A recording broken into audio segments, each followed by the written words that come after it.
Why was Stephen Colbert's show ultimately canceled? Well, the real reason is because he became the character he used to parody, which is a pretentious and biased, preening, narcissistic newsman who nobody laughed with, they all laughed at. And while Stephen Colbert started his career parodying that sort of Fox News archetype personality, he ultimately became that for the left. I have hundreds of thousands of hours of non-jokes, of cringe propaganda from Stephen Colbert's show that I could show you to prove this. Instead, I'd rather just save all of us a bunch of time and show you one photo. Look at this photo. This is the great group shot of the last Stephen Colbert show staff posing on stage. What? These are the number of people that it took to make Colbert's show. This is maybe the most humiliating thing, including some guy with a beard and a cane. What did this guy do? What did all these people do? Stephen Colbert had no funny jokes. Were any of these people around to write jokes and make it funny? Clearly not. Here's somebody in clown face paint. Where's even Stephen Colbert here? There he is, right up here. Look at this. There's like 80 people in this photo. Why did it take this many people to write? There's no way. I mean, could you imagine all those woke idiots to produce 1 hour of unfunny cringe show? No wonder it lost $40 million a year. Most of Stephen Colbert's show, and I never watched it, but most of his show was him just yapping with Hollywood celebrities and Democrat politicians. So why does it take this many people? We have a podcast. We do a live stream every single day. It gets more views than Stephen Colbert's show did. We have like 2 people who work on the show. Maybe 4 if you want to like expand it to absolutely everybody who touches the product of the show. So here is 2,000 times that, right? Colbert and CBS had 100 people work on The Late Show and couldn't produce a single funny joke. Severe life lesson that can be drawn from all of this. Yeah, smaller writing rooms.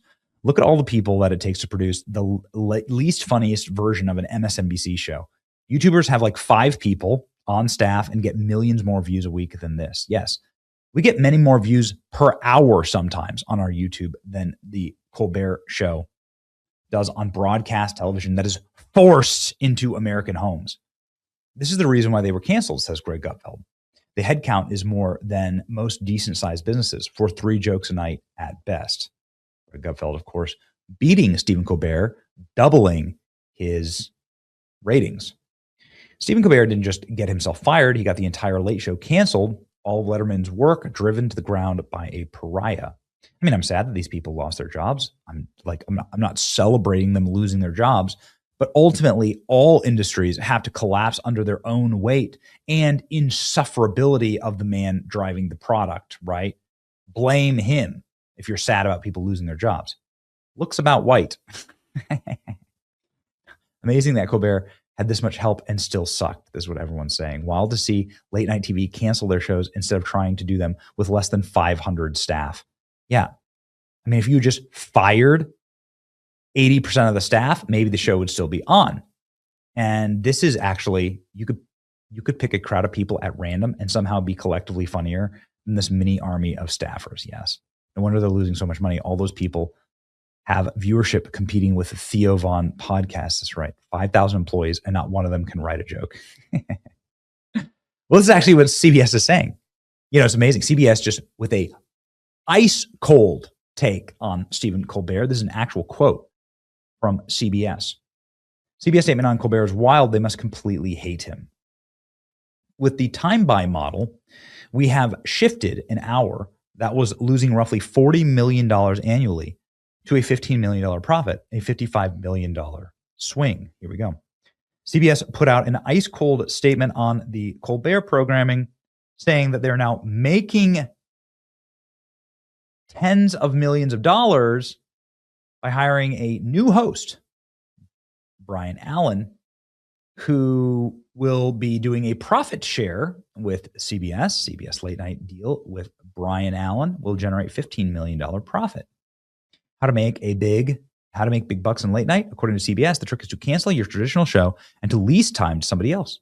Paramount Skydance broadcast outlet, which has been grilled for weeks over its decision to oust Stephen Colbert, will move the swing wee hours business in the profit loss. We're proud to partner with Byron Allen on a new business, a programming model for late night that proactively addresses a network department that was cost prohibitive to continue. The company said in a statement, with the time buy model, we have shifted an hour that was losing $40 million annually to a $15 million profit, a $55 million swing. CBS has been ridiculed for and criticized as by who? Who? Who's criticizing CBS? Nobody cared. By the way, if you cared so much about Colbert, then why didn't you watch? If you could have watched, maybe you could have made up the difference in his $40 million deficit. Byron Allen is unapologetic, saying, yeah, this is how business. Talking a lot about how you say. Come on now, you have to talk to me business show, not show business. You have to remember Let's this. Let's talk Elsa. about your business show. No, let's talk about business show.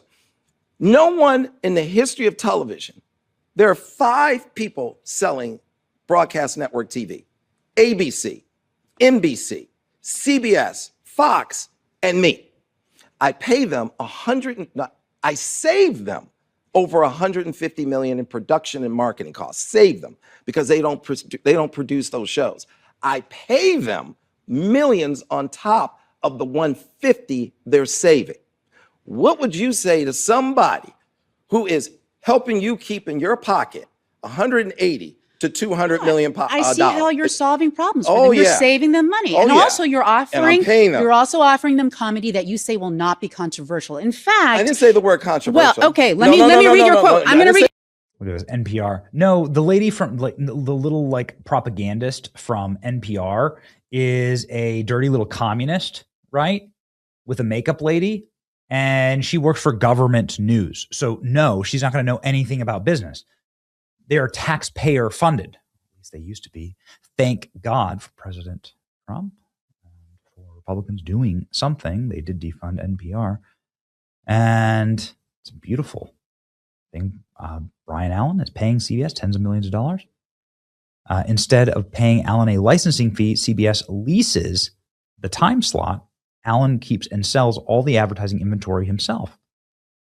The deal is like an infomercial deal where Allen shows advertising between comedian appearances. CBS receives a fixed amount per night. It seems CBS has given up on late night programming for now. Genius. CBS didn't lose $40 million a year. They invested $40 million a year to radicalize their audience with left-wing propaganda. It was never about making money. Wealthy white comic needed $40 million network boost to keep his show alive.